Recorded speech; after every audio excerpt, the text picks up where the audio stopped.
Hi, everybody. Come on, get on your ponies. It's horse riding time. We're doing the unicorn previews. Giddy up. Giddy up. Gangnam Style. Are you my Huckleberry, Jesse? I don't know what it is about unicorn and why I associate it with old Western cowboys, but it's been happening for many years now, and I don't think it's going away. I think it's in there, man. I feel like I should get my overalls on and put on my cowboy hat. Yeah, I guess you could do that. I encourage you to dress up like an old West cowboy.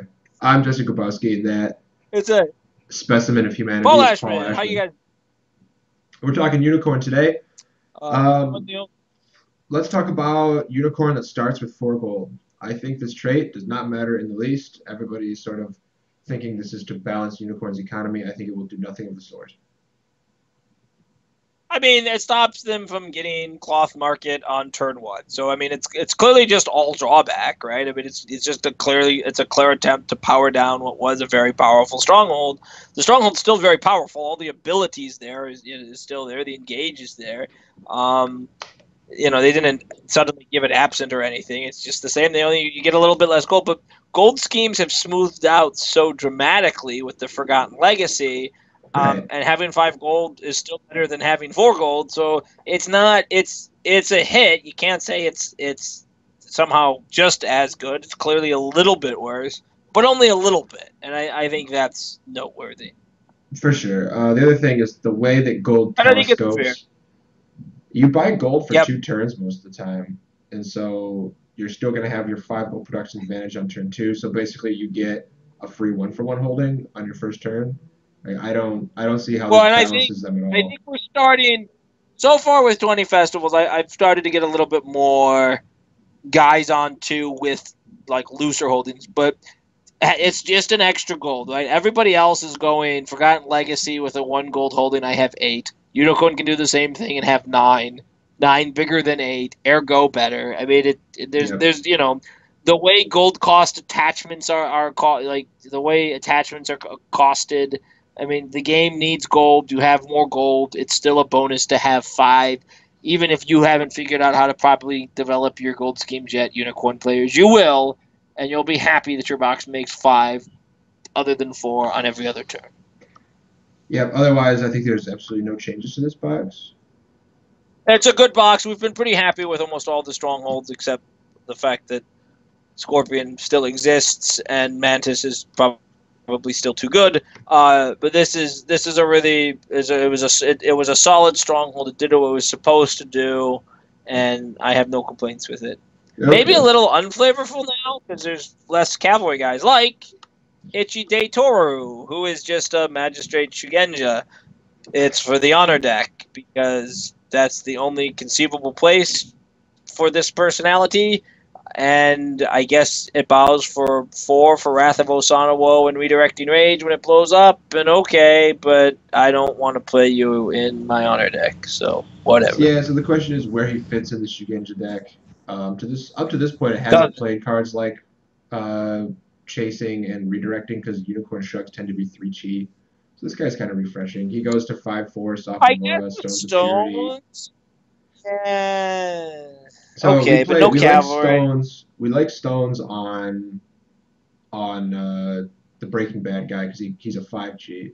This is just 4. I don't think he quite makes it. No abilities, no cavalry, but he's close. And I don't think this is a total design miss. I think it just didn't quite get there. And water, and you're right. If it was 2/4, I'd probably be like, man, look at this card. It's got so push, so spiky and good. It's a little underwhelming. Needs a little bit of juice to get turned on. Not bad, just unexciting. I'll also say that he gets 4 tokens for the Dishonor deck if it wants to play Whispers. Secrets on the Wind. Secrets on the Wind, yep. Yeah. And it's a Magistrate. You need some number of Magistrates to get your Sensei moving. Okay, so Moto Kunaru is one of my favorite cards for Unicorn in a little while. I really like these. We saw a card like this in Lion where it bows to the right, and then if it was tag straight. I really like this sort of conditional range 3. It's always turned on. You can always just bow it for a range 3, and that's okay. Mm-hmm. But the fact that it straightens if you've managed to do your cavalry thing, and it doesn't have to have been like you moved your cavalry guys into engage. Just at some point you moved a guy who's cavalry. I think Eckenry was just a really solid personality and will fill out a lot of these infantry unicorn military decks. Yeah, this is a really cool approach to the infantry cavalry mix design. Just saying all you got to do is move a cavalry guy, and then he gets a little bit better. But you're right, the fact that you can always bound for a range 3 is really relevant. If he just said battle if you had moved a guy range 3 without bowing at all, that'd be a terrible card. Much trickier. Yep. So like you can wait until they send a guy home, and just really great stuff on this one. Just gotta pay attention. It has to have moved, but still a really cool card, and I love the art, so that's not nothing. Yep, it's an ability you don't see a lot in Unicorn. You don't see a lot of like just straight bow for a range attack in Unicorn, so it's something they'll probably reach for. Although sometimes I just don't know, man. Because I never quite understood that. I feel like if I was riding on a horse, I'd be shooting a lot more arrows. But I guess Unicorn just brought right up to you, and attack you. I don't. Sure. They with Moto Pyko and his big. Yep. So Aftermath, all-star sort of cards, been in a bunch of Unicorn military decks and 20 festivals before the Unicorn decks became predominantly Shugenja. It's that sort of inverted tactician effect where you drop your card. He's their token commander, and he's still really good. Yep. Not great, not a battle ability that you use every single battle because your rate cards hopefully do other things that have focus values. But 3, 3, 4, 5 is fine, and being able to do something with your dud attachments that you didn't want to put down or that you just drew, and now here you are in a big defensive battle. Really cool. And synergizes well with a guy who bows to make a range 3 attack. Absolutely. This guy, his ability is much better than it looks. I really like being able to cash in my cards for value because you say you want to be holding a grip of effective cards at all times, but I think it's safe. It's a safe gamble in any attack to say that your opponent's going to be holding at least 20% duds, because that's just the nature of L5R. You play a lot of conditional cards, you play a lot of meta cards, and this guy just means that your whole hand is live at all times. One thing I want to talk about too is there's a shocking amount of power in giving followers force penalties. So things like breaking the rhythm exist, and what's the one from the New Order? I forget what it's called, but there's another one. Unbreakable Resolve. I think the one with Samurai. There's two. Right. There's the Line in the Sand one that deals with Resilient, and the one from New Order that deals with Conqueror. And they both have the remove force penalties. Exactly. But they almost always are negate the effects on a personality. Like breaking the rhythm specifically, only target your personality, right? And I think it's really cool when you have the ability to lower a follower's force, because those effects tend to be better because there tends to be a lot less ways to negate the force penalty on a follower, So it turns out Courage Beyond Question. This was the card I was thinking of. Courage Beyond Question can negate it, but whatever. Still love this guy. Breaking the Rhythm cannot, and that will be a card that's widely played. It's a very powerful card. People like it a lot. But Moto Pyko, I can see him going into decks. Aggressively costed, powerful ability, good card. Let's talk about our big fat unique Moto Taigo Shogun. Not the Shogun. He's lost an article. He was the Shogun, right? Like the other Taigo was the Shogun. No, that was Coils. That was the Skull Taker. Right. No, I think the last time he had Shogun in the keyword. So okay. Anyway, he's not the Shogun. He's just Shogun. I got nothing. So expensive as all get out. 12 gold. Clan champion. Expensive. A little bit more. But I think this guy might actually be worth it. Cavalry Conqueror Tactician. That's a combination of traits that is pretty great. Mm-hmm. He's really expensive, and his battle ability is nothing. Right. So we've talked about how sort of non-plussed we are with fear effects. The fact that you have to have a follower here before he gets turned on. It's pretty, and it's all not exciting. It's all pretty weak.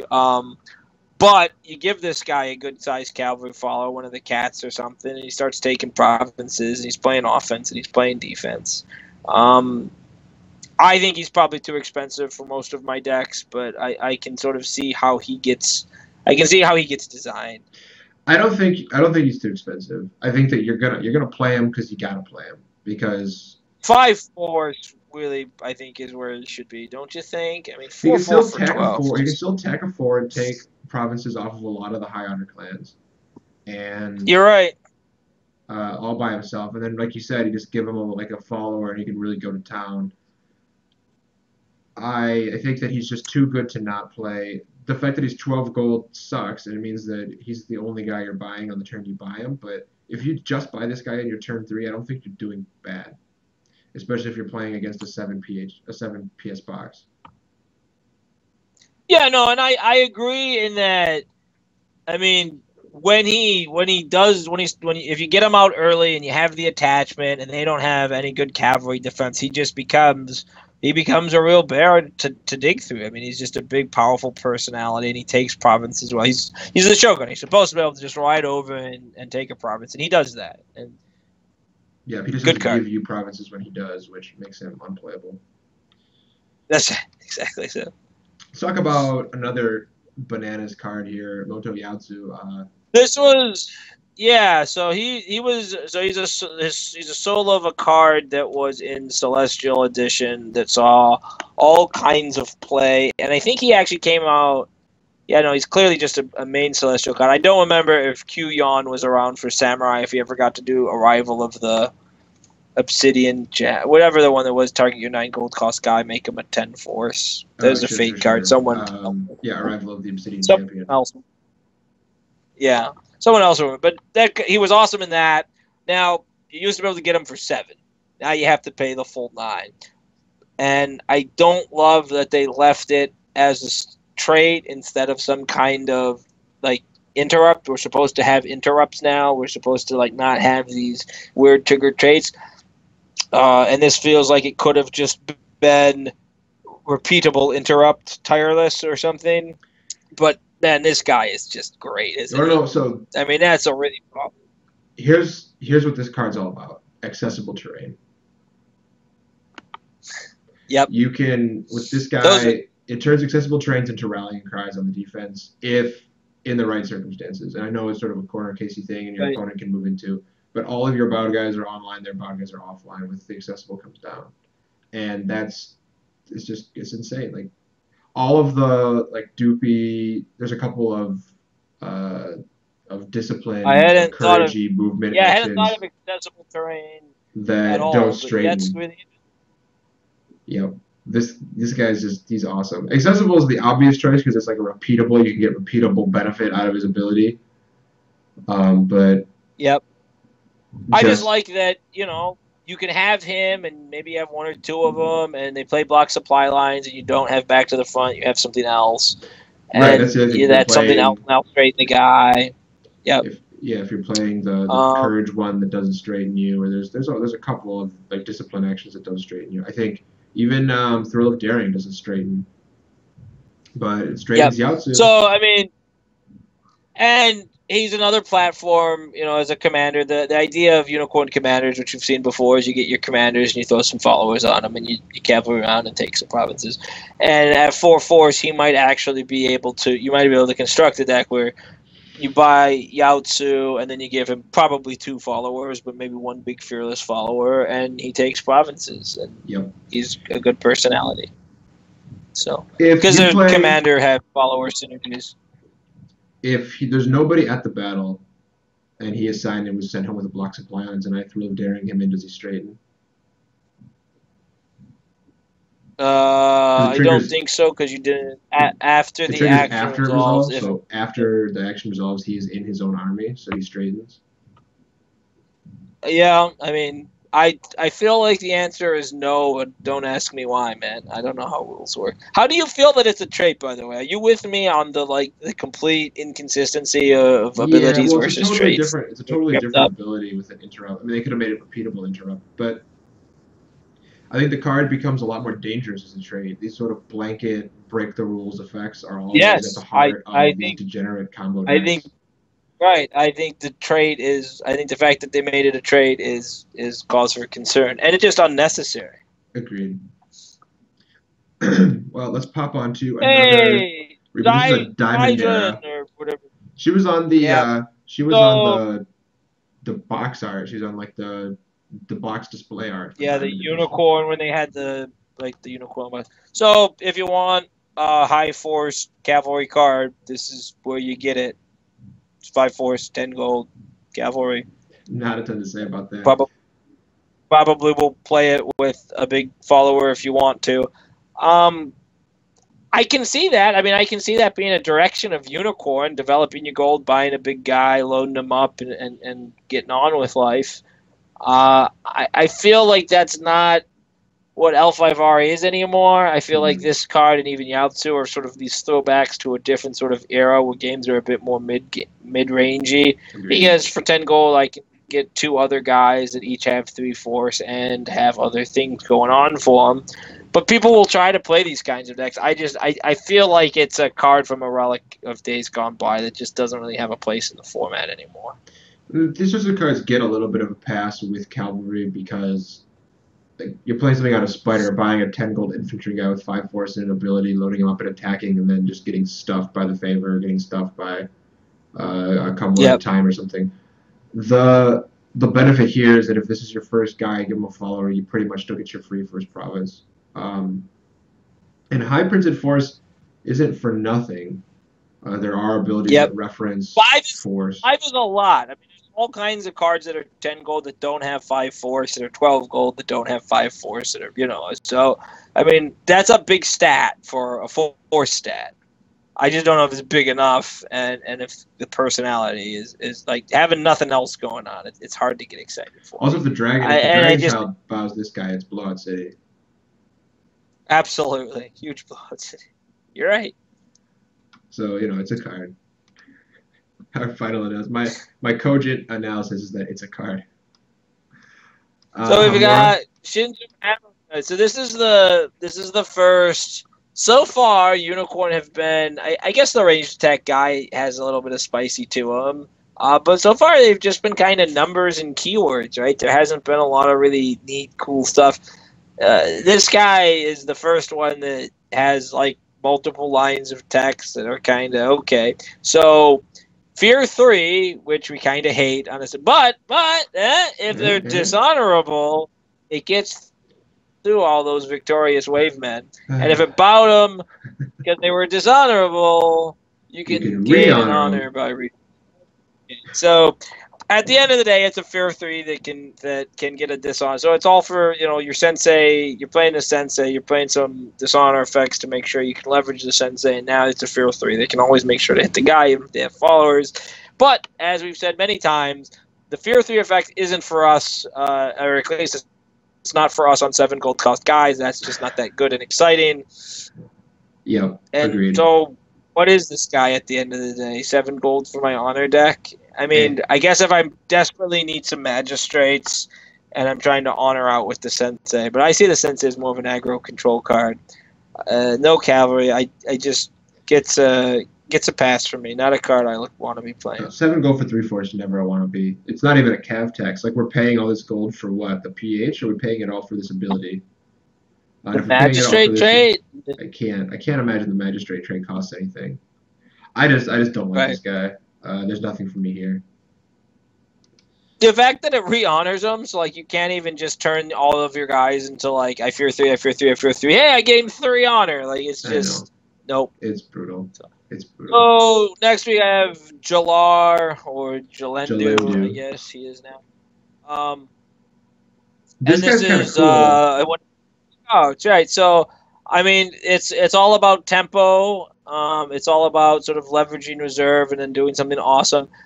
Unicorn have some reserve and they play some reserve. They don't really have a lot of guys who are like reserve plus do an awesome action, but you don't have to take an action from the guy. You can just go, I reserve this guy and then I use this guy for something else. Or maybe you do like reserve just to like spam the board. I don't know. But this is a fine interrupt, and if Unicorn are able to construct a deck built around 7 and 8 gold cost personalities, I think Jalendu would be in said deck. Now, am I allowed to stack this interrupt? If I have 3 Jalendu, can I then like build a Mushin off of a reserve guy? I mean, in my head, of course you can, right? Yeah, and I mean that's like my basic reading of the card, but like, that's a powerful interaction. And this has these numbers aren't terrible. Yep. 8 gold for 4/4s. Is it nothing? Like, and Mushin of type abilities are really powerful. If you have 2 Jalendus and you go first action, reserve my guy in defensively, interrupt, take 2 actions. Like, it's not. Yep.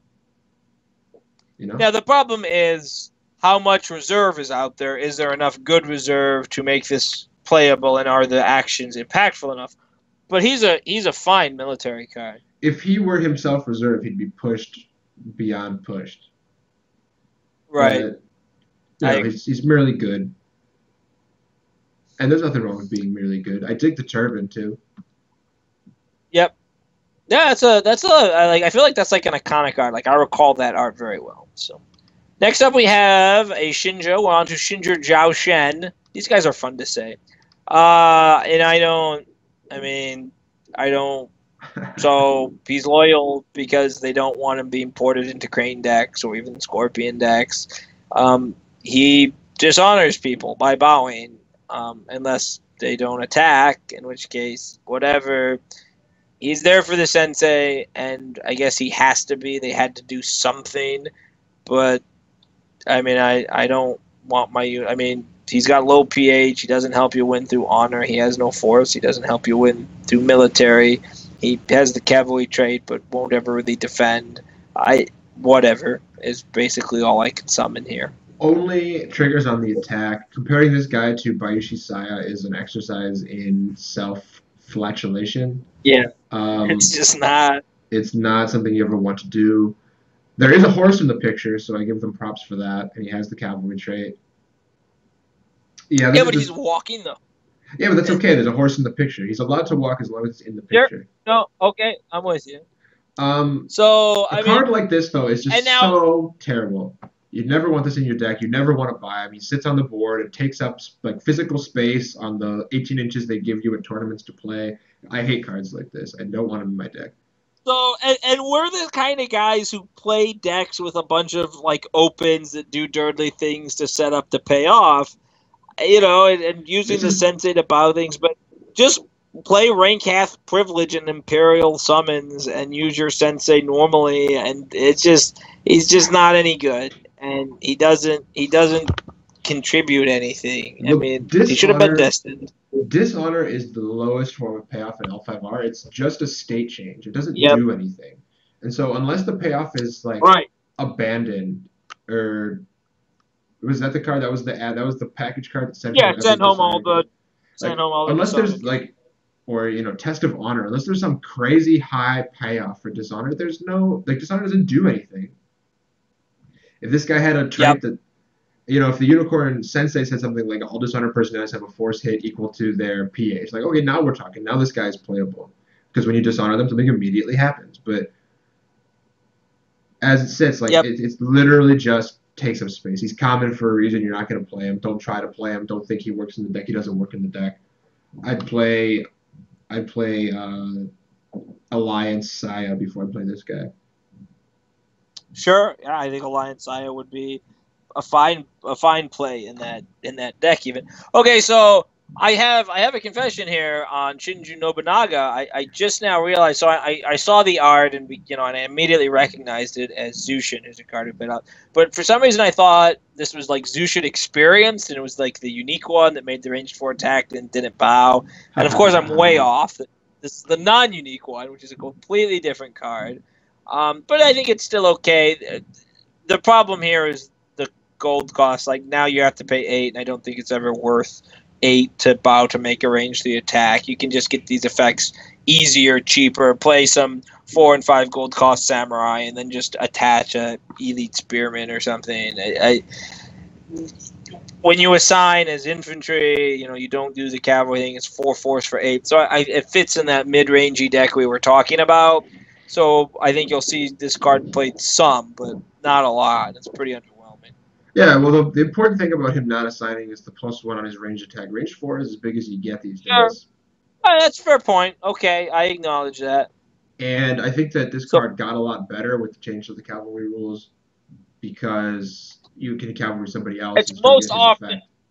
right. It's most often going to be full force. Also, there's something really interesting about the fact that it's still a cavalry card for your stronghold. Like you assign just Mm-hmm. normally. Like it's not a phasey thing. So like I assign, I'm 4. And then I'll become like you send me home and I move back, Well, and no, now I'm so we 3 got to talk because about this because the card templating changed. So the original Zushen said if he assigns as infantry, gets the bonus. This guy says if he has not moved, right. So once he moves, it he goes goes down. away. So if he gets sent home, he goes to 3. It's a little weird, Yep. but okay. But again, I can see something like like if you play him with the straighten everybody card that we quite like, you can play the kata, move him Right. home, and then move him back in with the box, Way of straighten the him. Mantis. Way of the Mantis, straighten him, make another ranged attack. Yep. I mean, Like this he's a is fine card, and we don't know yet. We haven't built it and played it yet, but we think there might be some more of these 7, 8 gold cost personality kind of mid range decks out there. And I think Unicorn is a good place if that deck does exist. And I think this is a card that can be part of that. Not a super important part, but a part. absolutely. Click, click.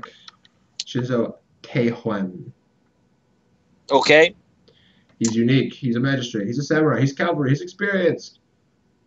Yep. And is the payoff worth it? Because his above starting honor requirement, expensive gold cost, low force are not selling me.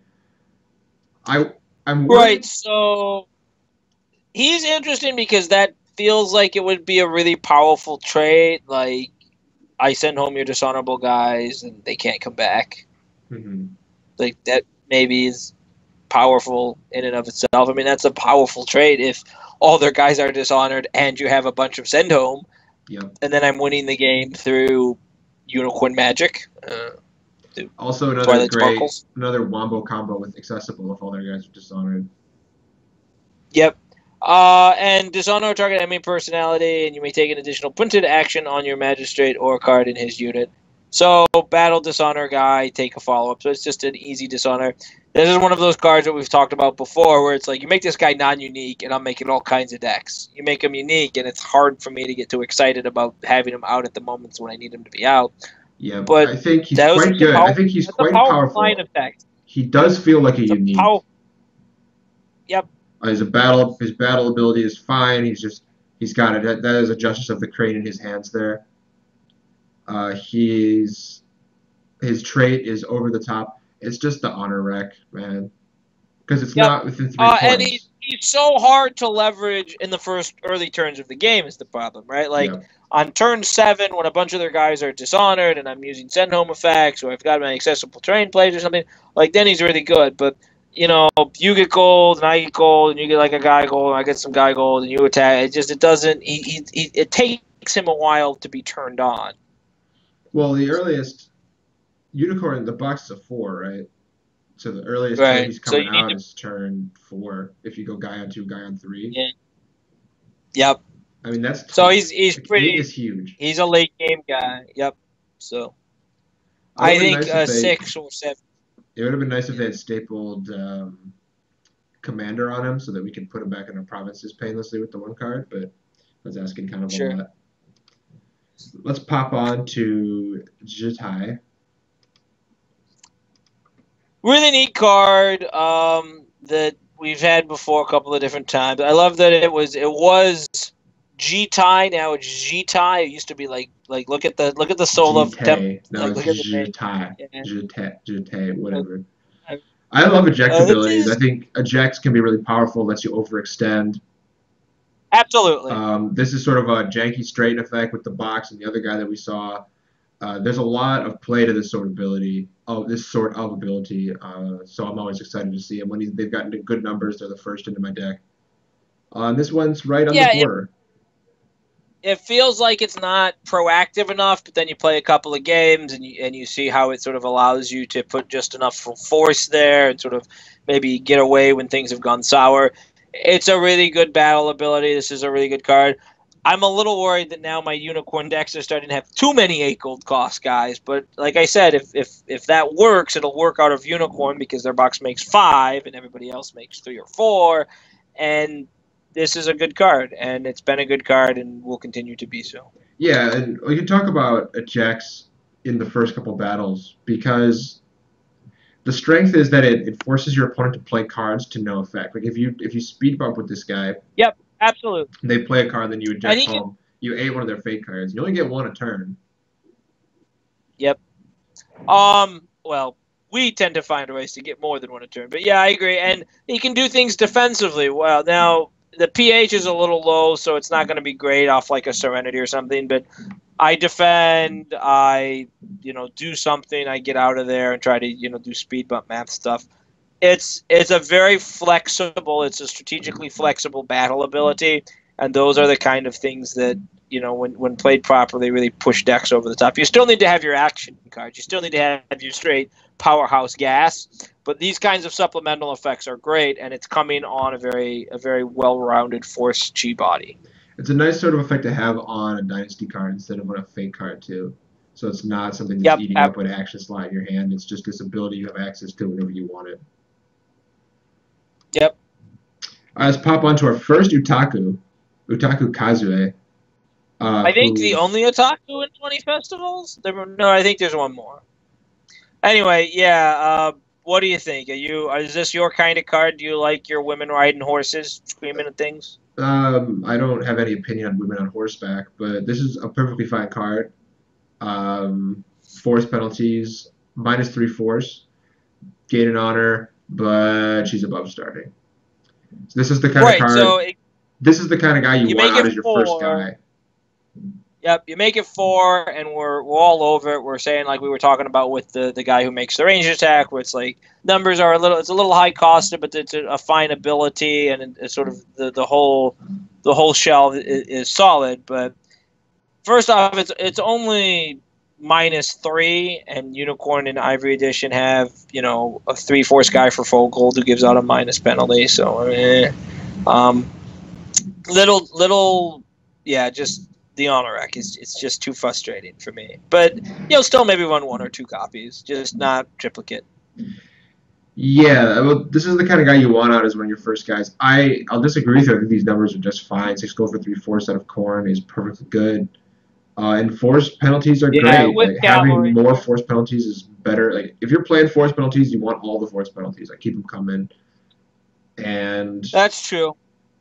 And this guy could be excellent. It's just that you're going to have turns where, like, on your turn 2, your turn 3, like, this is the only guy you flip, or you flip double with this guy, and, like, you're just screwed. And it's so easy to laugh that up. And we always talk about this, and I'm sure we don't see it in the comments, but I'm sure people listen to us, and they say, you guys really overvalue honor requirements. You're always talking about honor requirements. Like, this stuff matters. When you have to win 9 games in a row, you're going to have that one game. It comes up, and when it comes up, you like to just shrug your shoulders and say, oh, it's so statistically improbable, and what were the odds? But it happens, and when it does happen, it's very frustrating. I mean, it's just it's the worst feeling. And like the way it is, you lose. You can't buy the cards. You lose that dynasty slot worth of production. Your tempo gets all thrown askew. It's very difficult to recover from. You personally go a little bit on tilt. Like a big part of L5R deck construction that sort of gets glossed over a little bit is that you're building for consistency. You're building to run a marathon.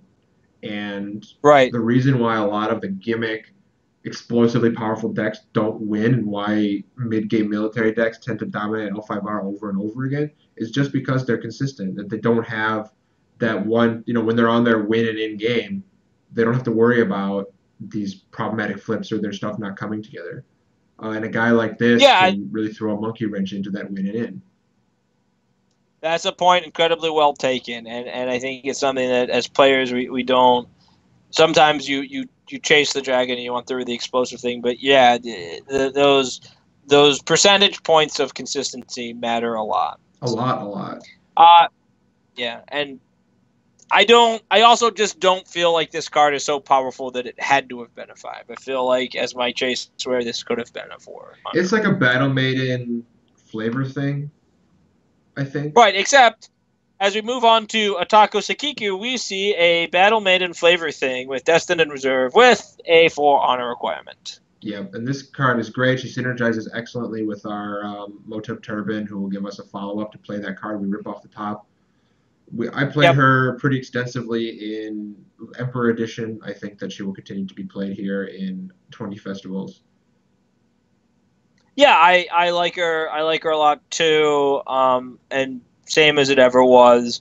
This was a good card, and it is still a good card, and it shows that there's a lot of keywords in L5R, and when you add certain things together, Destined and Reserve is a really interesting combination. Yep. Buying out some force and a fake card in a critical battle is very much the thing that can be the difference between winning and losing. Absolutely. Not a lot to say, but she's excellent personality that I think she's like a mid-range personality, like your 10th through 15th personalities. I like her a lot.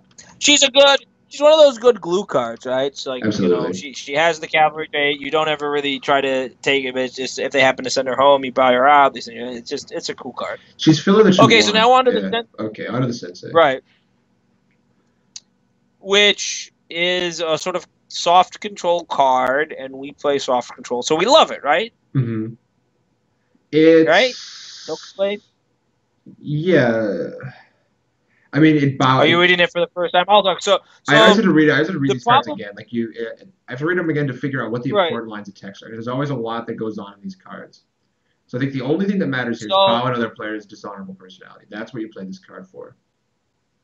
Exactly. So that's the payoff. And dishonoring people isn't impossible, and it's not that hard, but it is a little hard, and then you still need to have a magistrate, and then you have to buy your sensei, so you can do it once on their turn, once on your turn, and maybe that sets up an attack. And this is a good sensei, and this is a sensei that we're going to play, and it's a sensei that will work, but it's not as good as I feel like I want it to be. And it's because I need to run magistrates, and I need to have ways to be able to dishonor people when I want them dishonored. And it turns out those two effects don't run into each other the way I want them to. I similar problem with Hakuseki Sensei and Crane. Right. So I want to talk about Shishiro Yamazaki, the Master Courtier, because we've seen this ability already. Exactly. That is the love letter guy who bows. Tried to build a deck around it. We have a video or two of it out there, right? Yeah, and I don't think that Yamazaki was ever good enough. And that's out of Scorpion, that gets access to Saya, and gets access to Secrets on the Wind, and gets access to, I guess that's it. But the point is that with maximum dishonor out of a deck that is designed to dishonor guys, that card was just a marginal card. So it could trigger the effect 3 times as an open, right? Like use an open, and you could have 3 of them in play. And now 6.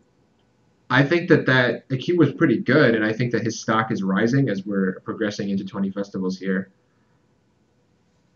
But I wonder if Sulu Sensei is good enough. Like, how much setup is required? So we looked at the personality base, and there was pretty much no support for him.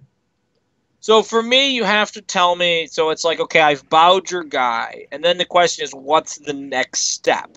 And if the next step is, okay, well, now I go over and I take a province, and you're much weaker, well, okay, except I also have to bow a guy to trigger the sensei, and I also had to probably maybe bow a guy or do something to get your guy dishonored.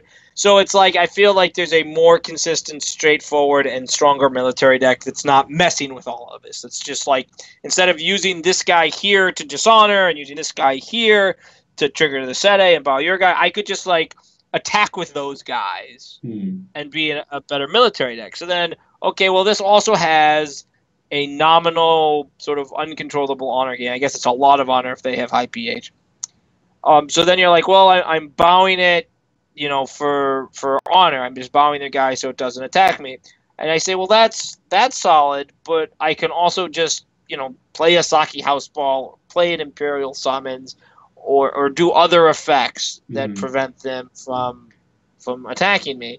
Or I can just play battle action cards. I just feel like the fact that I need setup to get an effect that I can get similarly without as much effort makes this not really a good card. It's worth saying that there is some value in having an ability on the board for free at all times. And like when we compared Miyazaki to Saki Pro, like this guy does not cost a fate card. He does not cost any gold. He's just in play. Right. And we've seen just in play bow effects before. Obviously, this card is not Gozoku Sensei, but that's kind of the comparison that I want to make. That this is like a Gozoku Sensei type card where it's just this bow effect. It's out there. It does stuff. And if he's really, really good, like at his best, he's hoping to be a bad Gozoku Sensei. Right, and it does give some mileage. You know, the card that's in this says unrequited love. Suddenly, it's like, well, if you just take the dishonor, now I can bow you with my sensei. Right, and if you just bow yourself, like so. I mean, there are other little interactions that you can play that the sensei good. Yeah, that's so I mean, it's a good sensei. See, I'm gonna break. Like, I'm so on the fence. Like the problem with playing unrequited love is that now you're playing unrequited love. You know exactly is that. This card needs something. It needs some holding or something that it can just get straight value off of. And a card like Small Time Bully, you know, that's an excellent card that fits perfectly into this deck, and then you can bow their guy. The thing is that it re-honors the guy, so you can only do it once. Right. So you need a recursive source of dishonor. Right, so you need... you know, the Scorpion armor or something that's just like I dishonor. You need Secrets on the Wind, and that's now we're at that point that we were talking. And then but now you're writing Secrets on the Wind. But you have your loyal guy that as an open bows, and then if they attack you, see that is so obnoxious because you don't even get the effect of the sensei until the whole next turn goes by. It's like they attack, now they're dishonored, and then maybe they stay dishonored in battle, maybe they don't because there's plenty of gain one things. I mean, what they needed was some cheap little dude that was just like bow to dishonor someone. That's what would really turn this thing on, right? Yeah. Just a straight like this guy bows and dishonors that guy over there. But that would probably be too straightforwardly powerful. So the last line, so the honor text on this card also just confuses the heck out of me. The gain honor if his controller has more honor than you. So we're never allowed to honor run with this card. This is some incidental honor gain for what? I don't know. Well, so you're playing a Unicorn honor deck, but that when you get paired against the other honor decks, they figure you're probably too slow, but now Crane have 3 PH, and so now you're gaining 3 honor. I mean, it's for honor v honor stuff. But you never get ahead of them. Well, this can put you ahead in, like, the last turn. I'm just ambivalent on it. I read that last line of text and just shrug my shoulders and say, whatever. That's not the part of the card. It's just that's stapled on there, man. Yeah, okay. Just some extra stuff. Some extra sauce. Yeah, so I'm not super impressed with this card. It's the kind of card I'd like to be very good, and like you said, it's a soft control card, the type of card that we'd quite like. But it doesn't quite get there for me. I would remind people that the item, the errated item, is still in the format, and that synergizes quite well with these sort of bow effects that are out there that you can just do. Oh yeah, official sanction. No, absolutely, absolutely, it does. Yeah, no, you get the tokens on, and then you bow them once, then you just keep them bowed. Like that's great. Yeah. So this is a card. I think I'll try to play it, but I think that it'll be a cut. -1 province strength is something that people look at and think that's not really a cost, but it really is a cost.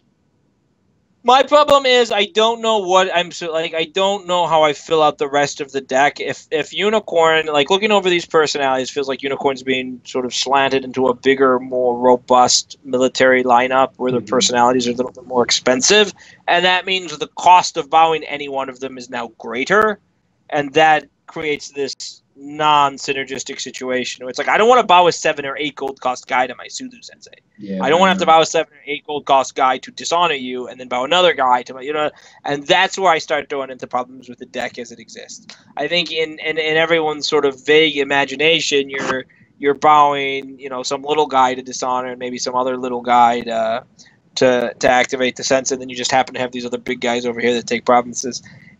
I don't think it's going to come together. It's never quite how it works out.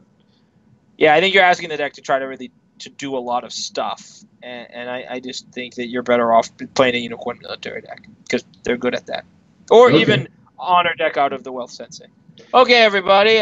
We are gonna ride off into the sunset. I can hear some stringy music starting to be played. That's right. Leave us a comment. Let us know what you think. The unicorn guys are pretty interesting. I think they came out very well. They had some nice blanketly powerful cards, some big slugger, some big haymakers to throw. That's always kind of where I want to be in a military deck. Yeah, and nothing that sort of was really terrible except the one guy. But yeah, no, I think Unicorn also. I feel like 20 festivals, everything we've been generally positive for most of the factions, and I think that's laudable. All right, guys, let us know what you think. Leave a comment. Until next time, that's Paul. I'm Jesse. This has been Enough Talk. Hey, loose, everybody.